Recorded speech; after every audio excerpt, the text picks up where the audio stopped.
When you start learning AI, you will come across so many different jargons that will most likely confuse you. My goal today is to teach you all these fundamental concepts in a most simple and intuitive way. Let's get started. Artificial intelligence is this overarching field in computer science where we train computers to perform tasks which we, the humans, are generally good at. For example, recognizing patterns, visual capabilities, our voice or text capabilities, and so on. Machine learning is an important subdomain within artificial intelligence. And in machine learning, there are two main branches: statistical machine learning and deep learning.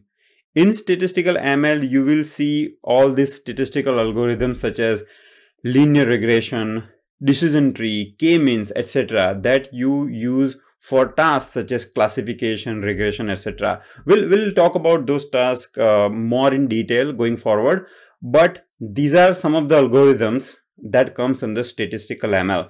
When you talk about deep learning is mainly about neural networks, okay? Whenever you are using neural networks, you are using deep learning. Within neural networks, there are different architectures such as CNN, convolutional neural network, RNN, recurrent neural network, Transformer, very important architecture, folks, because Transformer is the reason behind modern day generative AI and agentic AI boom. And when you say Gen AI, okay, or agentic AI, that is nothing but an application of AI, okay? It is an application or a use case of AI which mainly uses this Transformer architecture. Now you might be wondering what comes outside ML, which is part of AI but not machine learning. Well, there are a couple of things. For example, regular expression. You might build a system which you can call AI-based system, which is as good as humans or similar to human level performance, but it might just use regular expression, which has nothing to do with machine learning. Regular expression is a general concept in computer science. Then you might have a rule-based system, okay? Robotics. I mean, in robotics, you will deploy a model which is machine learning trained, but there are other components of robotics where you don't have to use machine learning. So all of these things help in building this AI system, but all of these components are not part of machine learning. Okay, so I hope this diagram helps you clarify certain concepts. Many times when I talk to people, they think statistical ML and deep learning is same. They think ML and DL is same, but they don't really know that these are overlapping concepts, but there are differences between them. And I hope that this diagram helps you clarify those concepts. Let's discuss statistical ML a bit more in detail. Have you ever wondered how Google classifies emails as spam and non-spam? Well, when you look at any email, you will find some patterns such as limited offer, the email might be coming from a weird looking ID, and so on. For a moment, let's assume Google doesn't have any machine learning algorithm and they are doing this spam classification using human workforce. So they have hired this person called a spam detector whose job is to classify email as spam and non-spam. So what they will do is they will go through some 10,000 past spam emails and 10,000 no spam emails. Okay, they will train this person on all this data. And when you look at all these spam and non-spam emails as a human, you will try to collect patterns. Okay, you will have all these patterns in your brain that if email has terms such as urgency, lucrative offer, if email is coming from suspicious email ID, then that is spam, otherwise it is non-spam. So the way we can train this human on spam and non-spam emails, in exactly the same way you can train a computer program as well. In computer science, there are methodologies which are available using which you can train a computer program. Okay, so that's called a training part. You give it spam emails, no spam emails, thousands of them. And now computer program will be able to detect when you give a new email, it will be able to tell you whether it's a spam or no spam. It is sort of like when we look at certain patterns. For example, when I give you this particular table and when I give you a new input, okay? So 1, 2, 3, this is the output. And I'll be like, okay, what is the output for input 4? Well, pause this video. You'll be able to recognize, right, that it is 16. Because when you looked at this data, you extracted certain patterns that it's a square, right? 1 square is 1, 2 square is 4, 3 square is 9, and so on. Similarly, computer can also extract patterns. So in machine learning, typically there are two phases. The first one is training, and the second one, where you give computer the real task, where it will give you the prediction, is called inference. So if you compare this with a traditional software program, if you have done coding, you would give your input and your equation to your program. Your program is essentially your equation, right? Like you write all the code, and code is some kind of logic such as y is equal to x squared. And then you give input and computer program will give output. In machine learning, what happens is you give input output. See, there are three things, right? Input, output, and equation.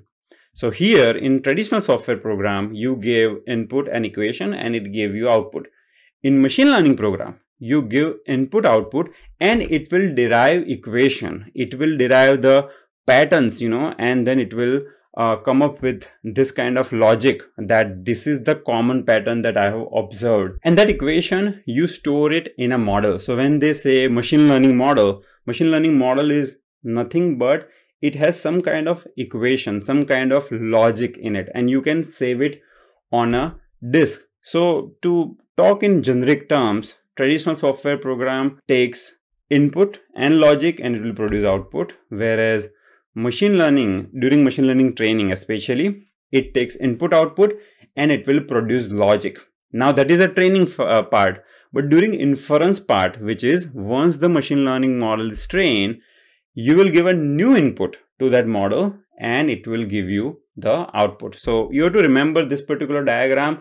This draws an important distinction between traditional software programming and machine learning. So just to go over the definition, machine learning is a discipline in computer science where we train machines on data so that they can make predictions without explicit programming. Folks, this is very important. You don't do explicit programming. You just give input output and it will come up with the logic or the pattern that it is noticing. In machine learning, there are two major categories of tasks that we perform: classification and regression. So when you are classifying email as spam or non-spam, or let's say you're giving an image and you're asking it to classify as cat and dog, or let's say you have a damaged car, you're saying, okay, whether it's damaged or non-damaged, this is classification, because you have input and you're mapping it to one of the categories. And you don't need to necessarily have two output categories. You can have multiple categories. For example, in Google News, you will see that there is a news article and it will classify it as business, sports, technology, health, and so on. Okay. So you can have multiple categories or you can have two categories. If you have two categories as an output, it's called binary classification. For multiple, it's called multi-class classification. Okay. So that is classification. Now let's talk about regression. So I live here in US and we use this real estate website Zillow. In India, there is Magic Bricks, Makan.com, etc. And when you look at any home's price, it will show you an estimated price of that home. Okay, so this is the listed price, but if you scroll below, you will see this estimated price, which they call it Zestimate. Now the way they do this is they have all past home prices, okay, where you have home configuration, bedrooms and area and age and so on. And you already have prices because those homes are already sold. So you have all that past data. Using that, you will train a machine learning model, okay, and let's say you save that model.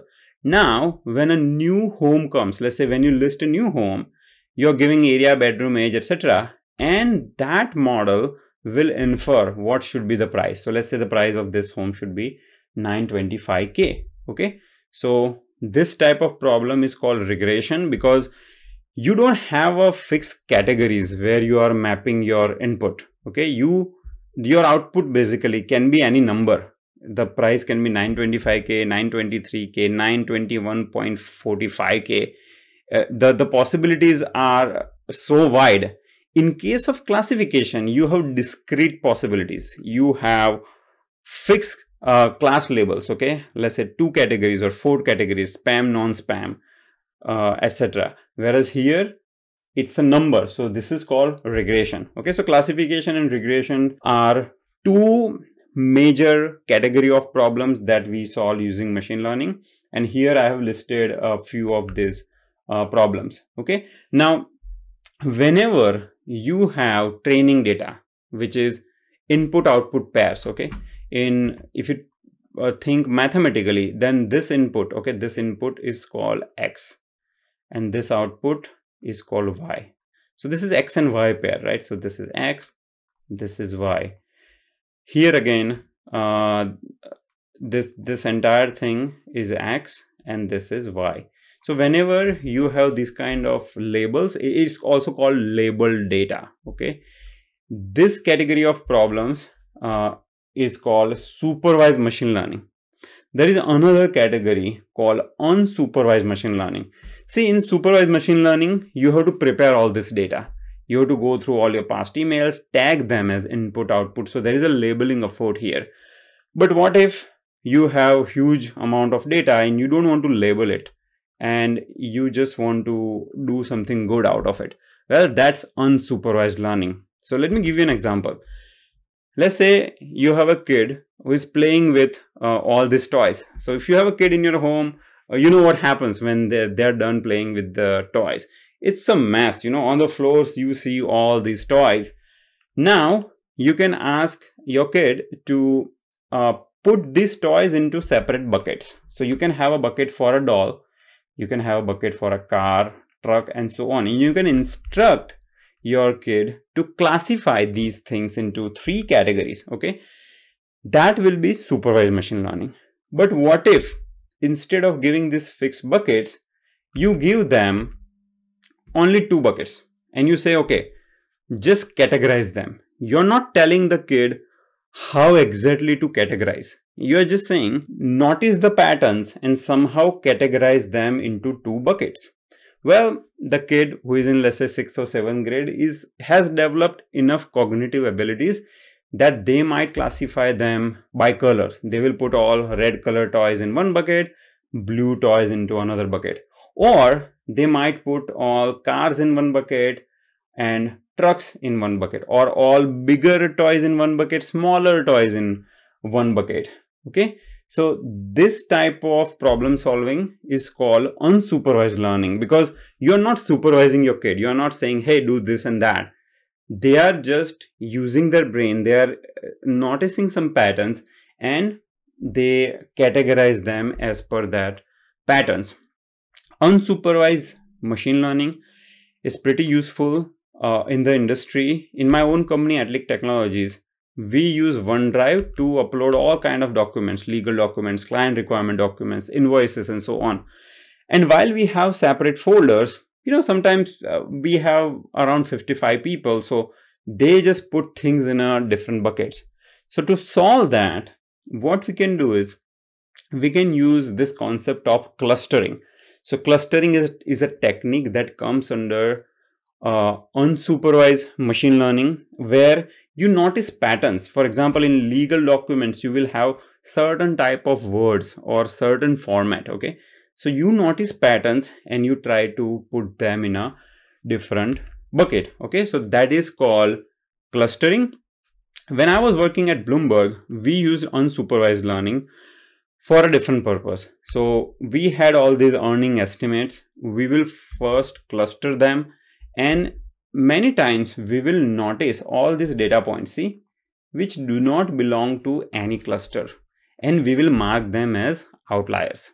So unsupervised learning can also be used for outlier detection.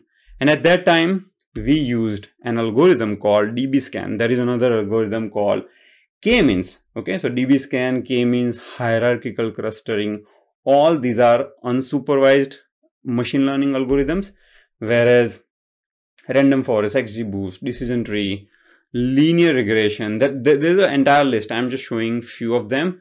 these are supervised machine learning algorithms, and I have classified them into a regression and classification category here. So just to go over the definition of unsupervised learning, we provide an unlabeled dataset to an ML program, and it learns to identify patterns and structures in data without any explicit guidance. If you talk about tooling, we of course have Python, right? Python is the programming language of AI. Then we have pandas and NumPy that we use for data cleaning and exploration. We also have Matplotlib, Seaborn. Then we use Jupyter Notebook for developing our code. Then we have libraries such as XGBoost and scikit-learn that we use to train machine learning models. Okay, so these are the major concepts that you need to know when it comes to statistical machine learning. Now let's talk about deep learning.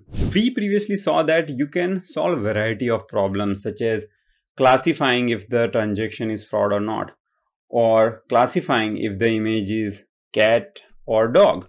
But if you look at these two use cases, you will notice one important difference when you look at the data set.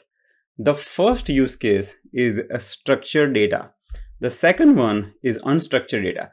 What I mean by that is, here you have defined rows and columns. You have a structure in your data that Tondulmal Samosa is a vendor, 120K is the amount, and so on. But when it comes to image, it is just bunch of pixels. There is no formatting to it. Same thing with text and video. Okay, there are no like rows and columns. It's not in a tabular format with very well defined structure. So when you give unstructured data to machine learning model for the training, it will have problems, because here these columns that you see, they are called features. Okay, vendor, amount, location. And if you are using statistical machine learning algorithms such as decision tree or XGBoost and so on, they perform well on structured data. But when it comes to unstructured data, it becomes difficult for them to recognize those patterns. Now, we as a human, when we look at this image, we quickly identify that this is a cat. And how do we do that exactly? If you dig deep into, how your brain works, we would detect all these different features such as round eyes, pointy ears, this whiskers, and so on. The way our brain works is non-linear, because we have all these neurons in our brain, and we can in parallel recognize all these patterns and we can make sense out of it. Okay, we can connect dots and make sense out of it. In case of cat, see, there are pointy ears, whiskers, and so on. You might have a different image where the location of the whiskers, eyes, etc. would change. So you can't run a static algorithm where you say, okay, if the middle pixel are brown color, let's say if I have an algorithm, for example, where I say, okay, if the pixel here are brown, if the shape here is round, then this is a cat. I can't do that because the location of eye might change, the location of whisker might change. So I need to develop a novel approach where I can detect these features irrespective of where they are located, what is their scale, and so on. And for that, we need to use neural network. I will give you a very cool analogy based animated explanation of it so that you get an idea. Let's say there is a group of students who have never seen koala in their life. Koala is a nice, cute looking animal from Australia, and these students are very naive and they have never seen this animal, and our job is to train this group of students so that you give them an image and they will be able to tell you whether this image has koala or not. You can make this a teamwork and give individual responsibility to each of these students, such as Mike can work on detecting only eyes, Mohan can work on detecting only nose. So each of these students are working on detecting a specific part of koala's body from an image. The way they give their decision is by using a score of 0 to 1, where 0 means this is definitely not koala's eyes, 0.5 means, yeah, it looks like koala's eyes. I'm not sure, maybe 50-50. 1 means it is definitely koala's eyes. Once these students are trained, and we will look into how exactly you can train them. That is also a very important part of neural network, but that will cover in the later part of the video. But for now, just assume that these students are trained to detect specific part of koala's body. So Mike has become now expert koala eye detector. Similarly, Mohan is an expert koala nose detector. When you give them an image of a lion, Mike will say the decision is 0.03 because the eyes, they are like round eyeballs, but they don't look like koala's eyes, so 0.03. Similarly, for nose, he can just give some score. And if the score is more than 0.5, we'll say, yeah, those are koala's eyes or nose. You can extend this collaboration further and make Shakib an ear detection expert. And then these 3 students can go to Serena, and Serena can work on deciding if the image has koala's face or not. So once Mike, Mohan and Sakib says that this image has koala's eyes, nose and ears, Serena can use their work to figure out if the image has koala's face or not. And she can use a formula like this, because if you look at koala, the nose in koala is very prominent. Koala's nose are very different than other animals. So if there is a prominent feature, then you can give that more weightage. And Serena can derive this formula for detecting the face, and based on the scores that Mike, Mohan and Sakib gives, she will simply use this formula and tell you whether the image has koala's face or not. For example, in this particular case, I have given sample scores by each individual person, and Serena computes the face score to be 0.79. So if anything is more than 0.5, it means it is koala's face. Similarly, if there is lion's image, you will see that based on the score, the face score will be 0.15, which means it is remotely looking like koala's face here. You can now use rest of the group where they individually, for example, Jyoti can detect legs and Chen can detect tail, and they can tell their decision to Nidhi, whose job is to say whether the image has koala's body or not. And finally, Serena and Nidhi will go to Sergey, who will give the final answer. And he will also use some kind of formula here. I'm giving more weightage to face because when we are working on face detection, either humans or animals, when we are working on detecting whether it has humans or which animal, we give more weightage to face. So now this group is doing this awesome teamwork and telling you whether the given image is koala's image or not. This is nothing but a neural network. Each individual person here are individual neurons, and they are working on a specific subtask, and they pass the result of their subtask to the next group. So Serena and Nidhi are actually, in terms of neural network, they are a hidden layer.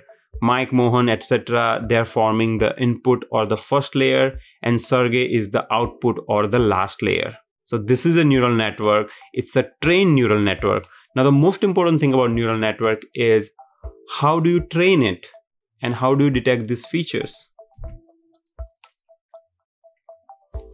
So just imagine that these students are not trained right now. You put all of them in a classroom, and then you supply an image to this classroom, and they will initially make a random guess. So Mike will randomly guess whether this image has koala's eyes or not. And similarly, everyone will make a random guess, and finally Sergey will tell whether this is koala or not. And once Sergey has a decision, he will go out of the classroom, and there is a supervisor who is standing. The supervisor knows the correct answer. So Sergey will say, "Hello sir, this doesn't look like koala." And supervisor will be like, "No, you're wrong. This is koala." Sergey then goes back to the classroom and says, "Hey guys, this is actually Koala. What score did you give me?" Serena and Nidhi will then go back to rest of the classroom and say, "Hey Mike, Mohan, Sakib, this is actually Koala's ears, eyes and nose. You need to be careful next time." So they use this experience of mistake. So basically, as a group, they made a mistake, and the mistake or the error has been passed from Sergey to Serena, Nidhi to the rest of the group. This process is called backward error propagation. So you make a mistake and then you get the feedback that you have made a mistake, and you pass this feedback to rest of the group so that they adjust their weights.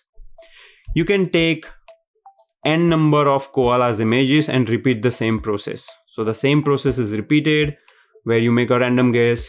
Then Sergey goes out and tells the supervisor that this is koala or not. The supervisor will tell you if the answer is correct or not, and the error feedback is passed on to rest of the group, and the group keeps on adjusting their weights or adjusting their brains in a way that they can finally come up with the right answer. You can be given thousands or 10,000 such koalas images, and after training this group for so many images, eventually the group becomes better at koala's face detection. Initially, it will make a lot of error, but as the time goes, it will keep on improving. Now, how it improves the weights? For that, it uses a derivative and some mathematics. Okay, I hope through that analogy based explanation, you got some understanding. To summarize, in artificial neural network, you have all these layers. You have input layer, hidden layer, output layer. You can have any number of hidden layer, okay? And in terms of neuron also, you can have any number. I'm just showing you one specific example here. And let's say you are using this neural network for cat and dog detection, then it might happen that these middle neurons will detect whether it's cat's ears, eyes, tails, dog ear, eyes, tails, etc. And then the second layer will do higher level pattern detection, which is if in the image you have cat's ears and eyes, that means you have cat's head, and so on.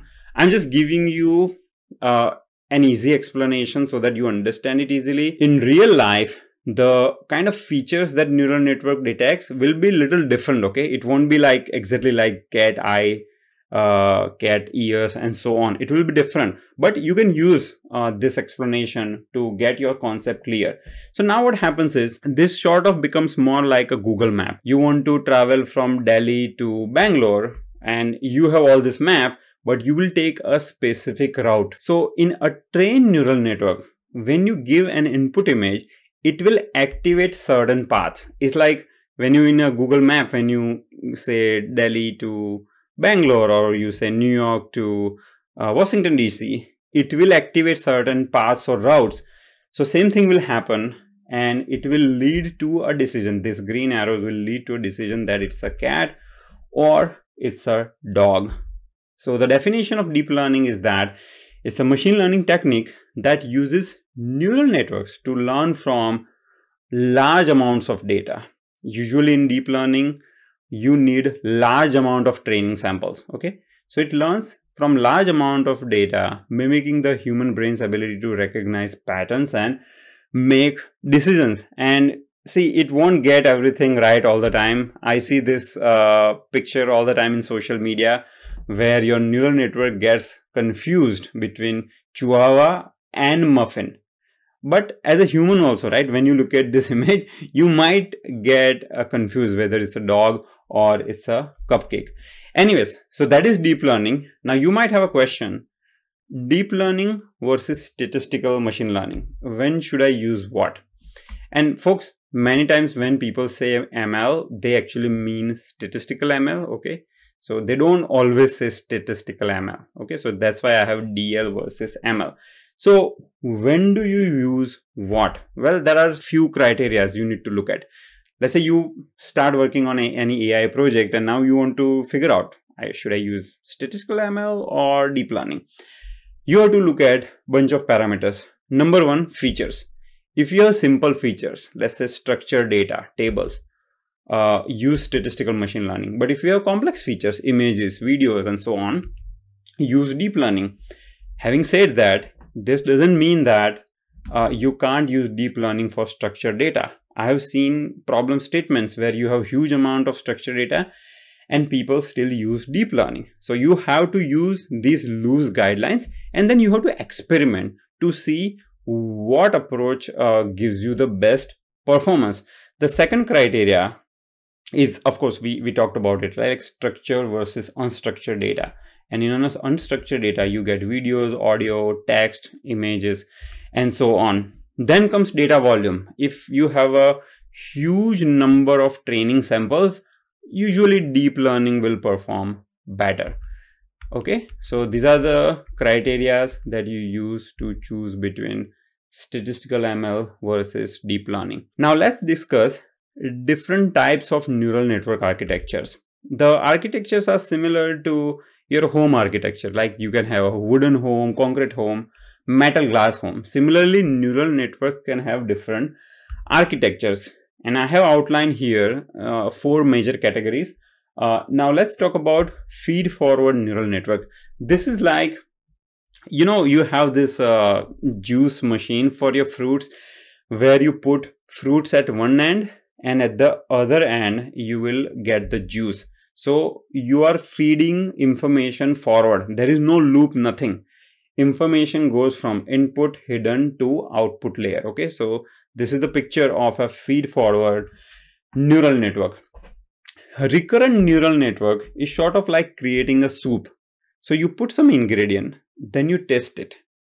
You get some feedback. Now you add more ingredients or you adjust the ingredients. Okay, so that is this feedback process. So that is recurrent neural network. So here, although I'm showing you this one picture, this is a time dimension. So the neural network is only one, but this A1 output, you feed it back. Okay, so this is a time axis, folks. Okay, just remember, this is your time axis.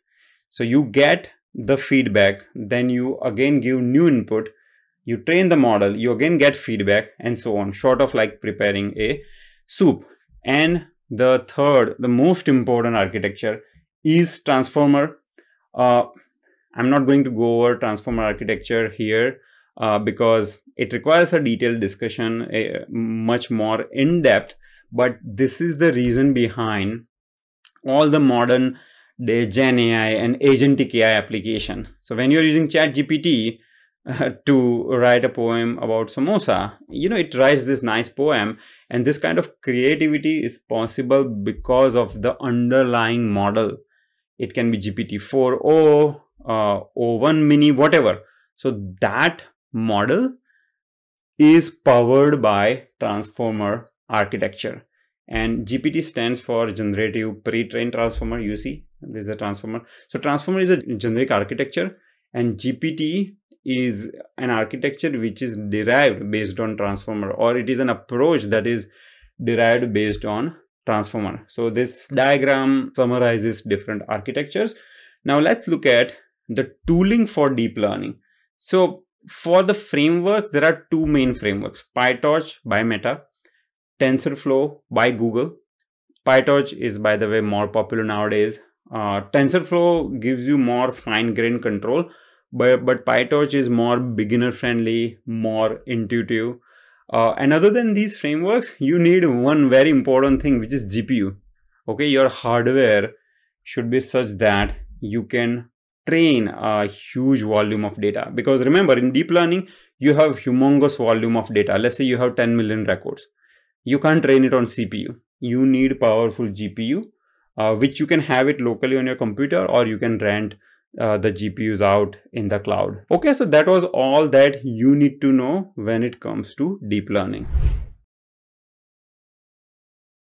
When we talk about generative AI, the first thing that comes to anyone's mind is ChatGPT. ChatGPT is a generative AI tool that can produce new content. You can use ChatGPT to write your resume, to plan your next vacation, or even write a poem on your love for samosa. Other than text, It can also produce images where you give a description and it will create a new image for you. You can also generate videos from a text prompt. I have access to OpenAI's Sora tool where you see all these videos. Here the prompt is a translucent octopus climbing up a mountain. This is totally artificially generated. Then you have this video where this dog is reading a book. Again, artificially generated. Look at this video. Looks so real. But once again, this is generated from the text prompt. To summarize, generative AI is a category of AI where the objective is to generate new content.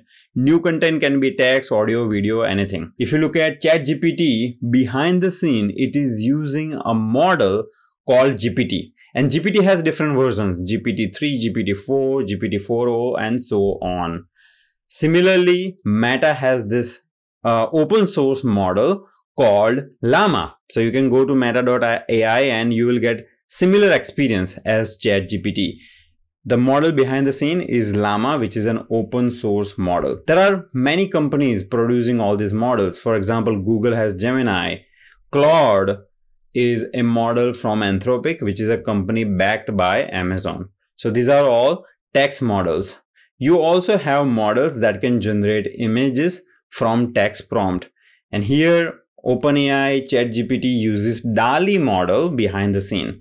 There is another model called Stable Diffusion. So these are your image models. There are audio models too. For example, AudioGen. If you go to this website, you can play all these sounds. So you are giving a text prompt and it will generate sound or an audio. So this is the summary of all the models. When it comes to audio models, you have AudioGen, Music LM is by Google, and in video models, Sora. OpenAI has not disclosed the details, but sometimes people refer to these models as Sora model. You might be wondering, if generative AI is all about generating new content, then what is non-generative AI or traditional AI? Well, all those problems that we used to solve in AI pre-ChatGPT era, which is spam classification, image classification, home price prediction, all of these are considered to be traditional AI. We still solve these problems using statistical models and deep learning models. We have covered all these prerequisites in the theoretical foundation chapter in this course, so you can check that. So all these problems where you're not essentially generating a new text, but you are doing, let's say, classification or you are doing regression, those are considered to be traditional AI. And in today's world, even in the era of Gen AI, we still use traditional AI because it is lightweight, and for certain type of issues, using traditional AI makes total sense. If I have to summarize the differences between these two, then the purpose of traditional AI was to analyze, predict, classify, or make decisions. Whereas generative AI means you're generating new content altogether. Okay, so these are the tasks, sample tasks, which we already discussed. Then the type of output in traditional AI is usually yes, no labels, numbers, if you're doing house price prediction, etc. Whereas in Gen AI, it is creative, right? You can have paragraphs and sentences which are generated newly. Then the model types in traditional AI are decision tree, linear regression, SVM, and so on, even deep learning models. Whereas in Gen AI, it is LLM based, GANs, diffusion model, etc. For training traditional AI, you use supervised learning with label data, whereas in Gen AI, you do pre-training on massive data set, like all the text from internet and books and so on. Then if you think about human-like capacities, traditional AI has limited capabilities, whereas generative AI has high capabilities. You can do the work of a poet, for example, using generative AI. Using traditional AI, you cannot do it. And then in terms of tooling, for traditional AI, we use tools like these, XGBoost, scikit-learn, etc. Whereas in Gen AI, you use all these tools, mainly LLMs. Modern day generative AI revolution has become possible because of large language models, also known as LLMs. ChatGPT is powered by LLM called GPT. Google has Gemini. Anthropic and Amazon has this model called Claude. There are open source models as well, such as Llama, Mistral, etc. In this chapter, we are going to explore this topic of large language models further. And in this particular video, I would like to start with a simple analogy-based understanding of LLM so that you can build an intuition behind LLMs. And then in the later lectures, we will cover some of the technical aspects of it. Peter Pandey has a curious parrot called Buddy. Buddy has a great mimicking ability and a sharp memory. Buddy listens to all the conversations in Peter's home and can mimic them very accurately. Now when he hears, "Feeling hungry, I would like to have some biryani." For this case, the probability of him saying biryani, cherries or food is much higher than the words such as bicycle or book. Buddy doesn't understand the meaning of biryani or food or cherries the way humans do. All he's doing is using statistical probability along with some randomness to predict the next word or set of words purely based on the past conversations he has listened to. We can call Buddy a stochastic parrot. Stochastic means a system that is characterized by randomness or probability. A language model is somewhat like a stochastic parrot. They are computer programs that use a technology called neural networks to predict the next set of words for a sentence.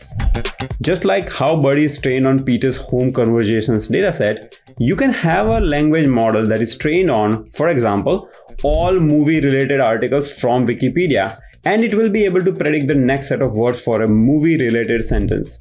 Gmail autocomplete is one of the many applications that uses a language model underneath. Now that we have some understanding of a language model, let's understand what the heck is a large language model. Let's go back to our Buddy example. Our Buddy got some divine superpower and now he can listen to Peter's neighbors' conversations that are happening in schools and universities in the town. In fact, not only in his town, but all the towns across the world. With this extra power and knowledge, now Buddy can complete the next set of words on a history subject, give you a nutrition advice, or even write a poem. Like our powerful parrot Buddy, large language models are trained on a huge volume of data such as Wikipedia articles, Google News articles, online books, and so on. If you look inside the LLM, you will find a neural network containing trillions of parameters that can capture more complex patterns and nuances in a language. ChatGPT is an application that uses LLM called GPT-3 or GPT-4 behind the scenes. Other examples of LLMs are Palm 2 by Google and Llama by Meta. On top of statistical predictions, LLM uses another approach called reinforcement learning with human feedback, RLHF. Let's understand this once again with Buddy. One day Peter was having a conversation with his cute little 2-year-old son. "Son, don't eat too much bananas, else I'll punish you with an iron rod." Hearing this, Peter realized that Buddy has been listening to the conversations from abusive parents in his town. What he said was the effect of that. Peter then starts keeping a close eye on what Buddy is saying. For a same question, Buddy can produce multiple answers, and all Peter has to do is tell him which one is toxic and which one is not. After this training, Buddy doesn't use any toxic language. While training ChatGPT, OpenAI used a similar approach of human intervention, RLHF. OpenAI used a huge workforce of humans to make ChatGPT less toxic. While LLMs are very powerful, they don't have any subjective experience, emotions, or consciousness that we as humans have. LLMs work purely based on the data that they have been trained on. I hope you like this short explanation, which was based on analogy. Obviously, the technical working of this thing is little different than analogy, but this should give you a good intuition on this topic. Let's now get a high level overview of what is AI agent and what is agentic AI. As per Anthropic, you can build two types of applications using LLM: workflows and agents. And I'm going to explain this using a real life example of my own company, Atlic Technologies, where we have 50 people and we want to build this HR assistant chatbot where you can ask simple policy related questions such as how many vacation days you get in a year, or what is the policy on sick leave. And in that case, you can build an assistant by utilizing all that policy data which you have in your PDF files. Okay, say if you ask this question to ChatGPT, it will not be able to answer because Atlic is a private company and all that data on the leave, etc., is stored in these PDF files which are private to that organization. You can use something called retrieval augmented generation, and you can build a custom chatbot for Atlic where you can use any LLM like Claude or GPT, let's say, and that LLM can look into that data. And how does that mechanism work? Well, don't worry about it. We are going to talk about RAG in detail in the further lectures, but just assume for now you have a way where you can make LLM look into that external source of knowledge, and then it can answer these type of questions.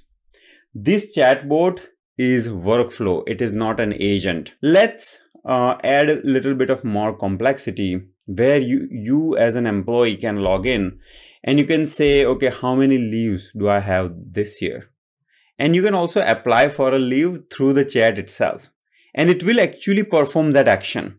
So see, now the complexity is increased. Previously, you were just asking question, it was giving answer. Now it can perform actions such as registering your leaves. Okay, so here you obviously have policy documents, etc. But in addition, you added API integration to your HR management system.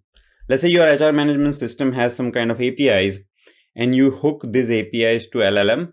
You make these APIs available as tools to your LLM, and then LLM can specifically look into your query. So when you're logging as an employee, let's say Mohan Sharma is your name, it knows that it needs to go into that database and look for Mohan Sharma. When I ask this question, how many leaves do I have left? And then when I say apply for 2-day leaves, it has that context. It knows that this is Mohan's login and I need to apply for leave for Mohan, and it will use this API which has been made available to LLM. It's like there is an LLM which is like a human brain and you are giving it a tool like a screwdriver or a phone. These are all the tools.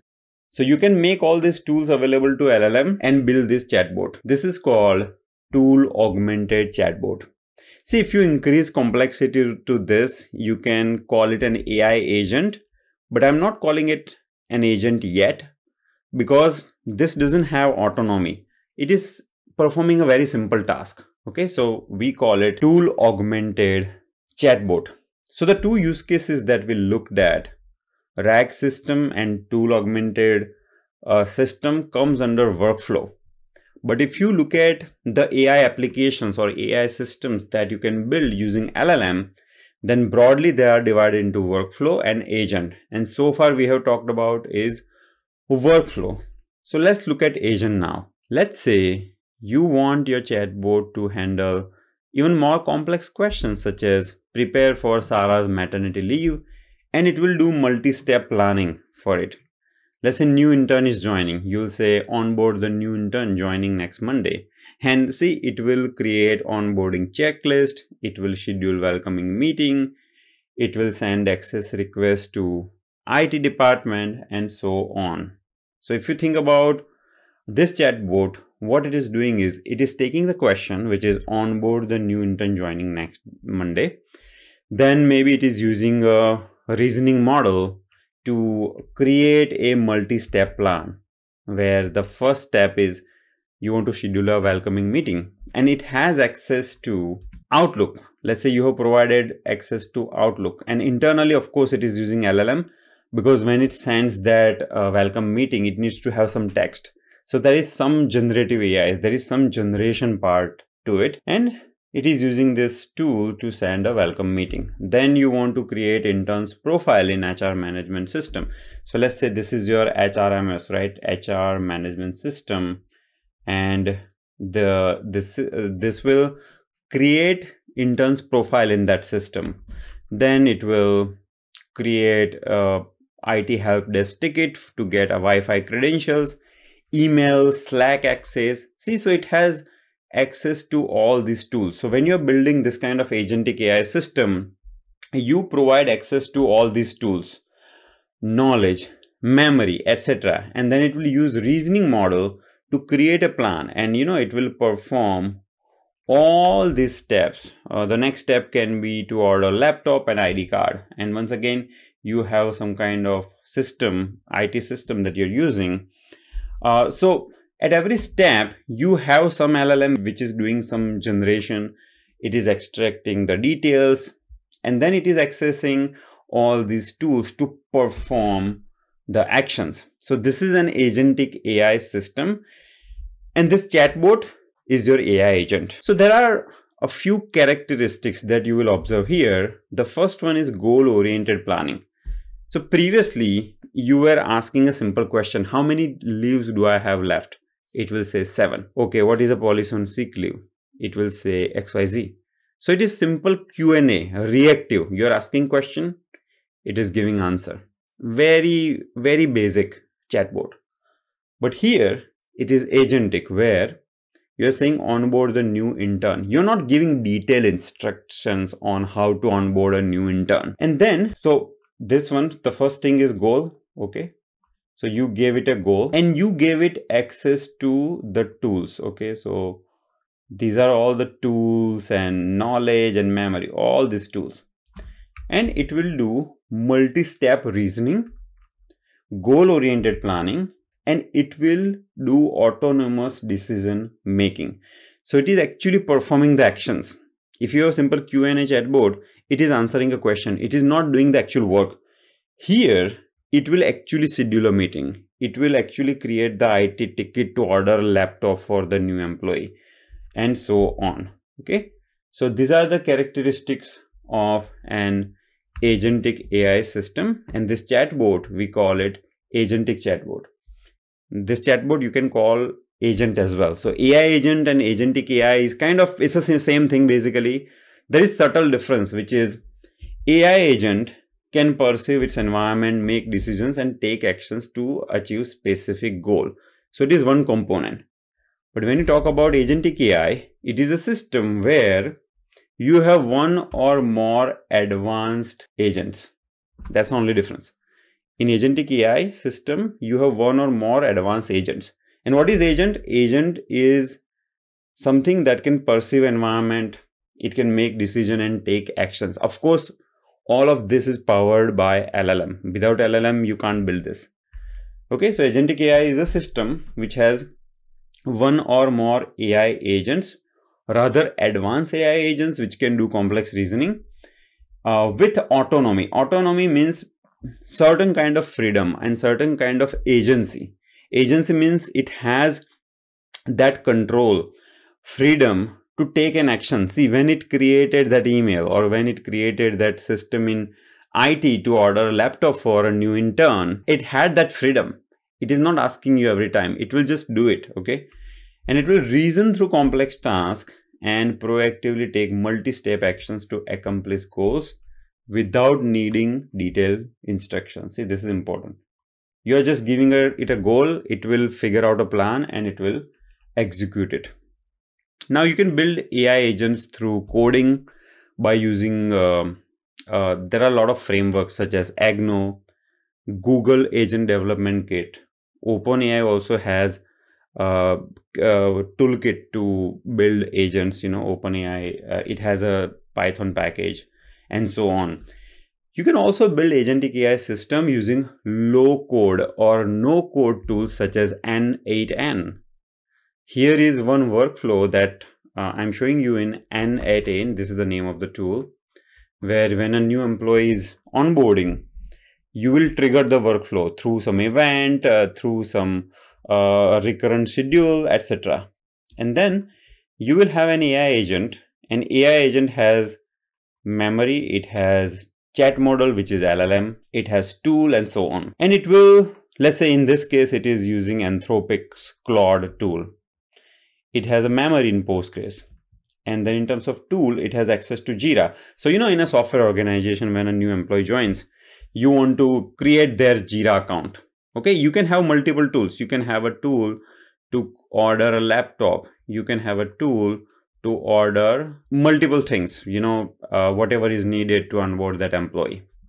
And then you will check, is it a manager?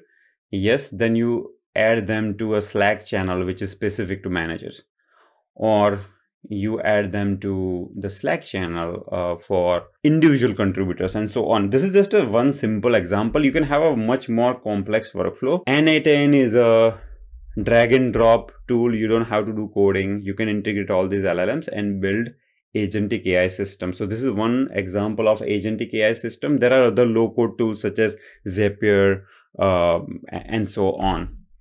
If you want to summarize the difference between the three chatbots that we discussed, RAG chatbot is very reactive. You are asking question, okay, how many leaves any employee get in a year? It's a standard answer. Okay, what is the policy on sick leave? Very reactive. Tool augmented chatbot has one additional thing, which is tool usage. So it is specifically looking into your employee records and telling you how many leaves you have left, or if you are applying for a leave, it will register that into system. Whereas when you have agent or an agentic AI chatbot, it will have reasoning, planning, proactivity, all these features. At this stage, you already know the difference between AI agent and agentic AI. Let's explore this further and also understand the difference between these two and generative AI. To summarize, AI agent has access to tools, knowledge, memory. LLM is obviously an integral component of it, and it can perform autonomous tasks. Okay, it can perceive the environment, make decisions, and take actions. Agentic AI system has one or more agents into it, and it can do complex reasoning, multi-step planning, and actions. Here is one example of agentic AI system in N8N, where you have an agent. See, this agent that you see is a component within that agentic AI system, and it has all these workflows, right? Like you have switch, you can check, you can post URL, you can run if condition, and so on. And then AI agent has this LLM, which is Google Gemini chat model. So what is generative AI? Generative AI is this component. So generative AI is one component of your agentic AI system. You can argue and you can say that agentic AI is one application of generative AI. That is also true. You can also say generative AI, which is using LLM models like Google Gemini, etc., in your agentic AI system, and that makes it generative AI a subcomponent in the agentic AI system. So you can say it either way, but you understand that LLM is part of this agentic AI system, and it is associated with either generating content, summarizing it, extracting information. It's a versatile tool. It can do so many things, right? This LLM can do so many things. So that is your generative AI. Okay, so this particular part, wherever you're using LLM to generate something, summarize something, that is generative AI. But when you're building this kind of system which has one or more agents into it, it can do complex reasoning and multi-step actions autonomously. When you give your goal to it, then you're building this agentic AI system. So the purpose for generative AI is just to create new content, right? Whatever interaction you are doing with ChatGPT, asking a question, it is generating answer. That is generative AI. But if you use same ChatGPT to perform deep research, let's say you are performing deep research in ChatGPT or Perplexity, where it is taking multiple actions, it is going to internet, accessing different tools, and there is like a multi-turn approach. There are multiple calls being made to LLM. Then that same thing becomes now agentic AI. So in agentic AI, you autonomously reason, plan, act towards goal without needing step-by-step instructions. Then the output type in case of generative AI is usually unstructured content, which is like a text, audio, etc. In agentic AI, you are actually performing the action. It's not like you're just getting the answer. You're actually performing the actions. Then autonomy. In generative AI, there is very less autonomy or no autonomy. It is just waiting for your prompt, giving the answer. Whereas agentic AI has high autonomy. Planning and reasoning. In Gen AI, there is minimal planning, right? Whereas Agentic AI, there is multi-step detailed planning. And tool usage in Gen AI, usually it's minimal, whereas Agentic AI, there is a heavy usage of tool. And proactivity wise, generative AI is more reactive. You ask question, it gives you answer. Where Agentic AI is more proactive. You give a goal, it creates a plan, it performs the action, then it will review, then it will correct, review, correct, and it gives you final output. When you use ChatGPT for simple Q&A, that is generative AI. By the way, ChatGPT I can put here also. If you're using ChatGPT or Perplexity for deep research, then that is Agentic AI. Okay, so I hope you understood the difference between Gen AI and Agentic AI. And the third component, which is AI agent, is nothing. It's just a sub-component within Agentic AI. It is one component in Agentic AI. Agentic AI can have one or more agents.